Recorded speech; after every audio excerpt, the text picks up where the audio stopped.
on. He loved me to the end. I set my mind on things above. He loved me to the end. And so will I love we need to know and come to understand that there is another side of affliction. There are afflictions that can cause pain and hurt and steal the very vitality of the human existence. But there is an affliction that is transport labor called God allowed. And whatever we take a barometric view of history of Job, we learn that Job, in the midst of affliction, he loses his wife. Job loses his wealth. He loses his love, which is his children. And Job also loses his livestock. But we have to understand that whatever God lost in his love and his livestock and his wife and his wealth, all these things that Job lost was stamped God allowed. Have mercy, Lord. We have to understand that when God allows affliction to enter into the scope of the lives of the believer, they are never for the worst of us, but they're always for the best of us. As a matter of fact, there's an unusual love affair that's going around that exists in the spiritual realm in the life of a believer. It's where these two compadres meet and greet, and they're eternally working for the purpose of God in our lives. These two compadres that meet, that go together, that are constantly dating, they are called afflictions and love. The disciples didn't look at the man with the object of mercy, but they looked at him rather than the subject of theological discussion. And they wanted to know who sinned in this man's life. And not only, I want you to know that the Pharisees and the Jews are not all dead. There are some people today that just because some people experience some kind of affliction, they always come with that subliminal message, God don't like ugly.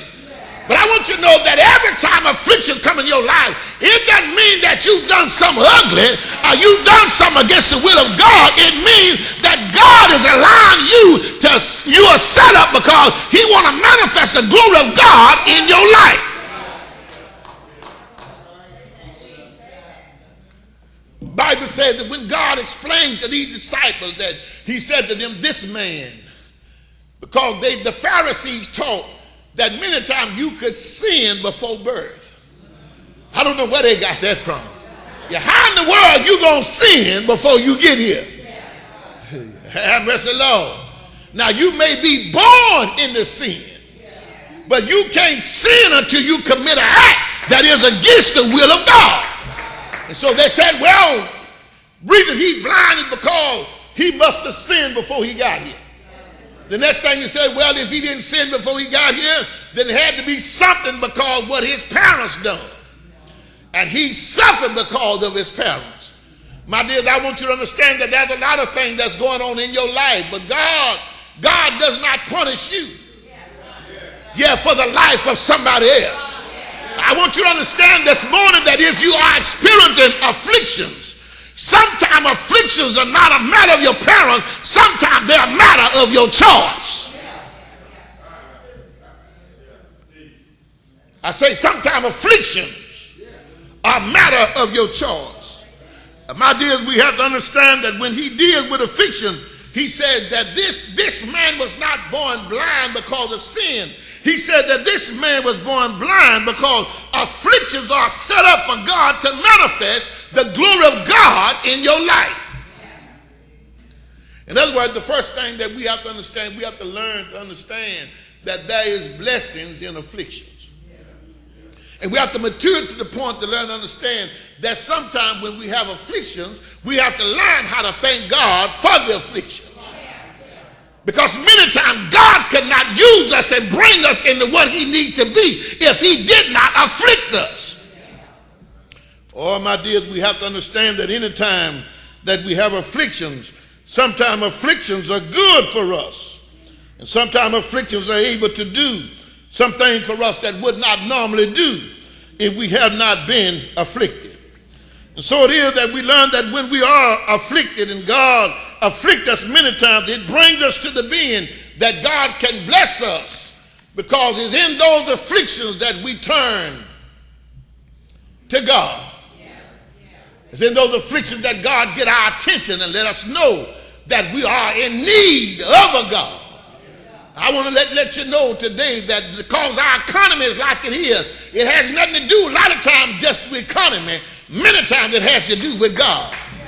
God has to let somebody know I'm still in control. God has to let somebody know I'm still the provider. God has to let somebody know I'm still Jehovah Jireh, and I will supply your needs according to the riches that are in glory. You always do what you do because of God. Because if it wasn't for God, you wouldn't be doing what you do. It's not that you are so good. It's not that you are so kind. It's not that you are so holy. It's not that you are so perfect. It's because the love of God has shined in your life, and God has decided to use you as a highway that he can transport the love of God through your life. That's why the word says it's in me that he lives. It's in me that he moves.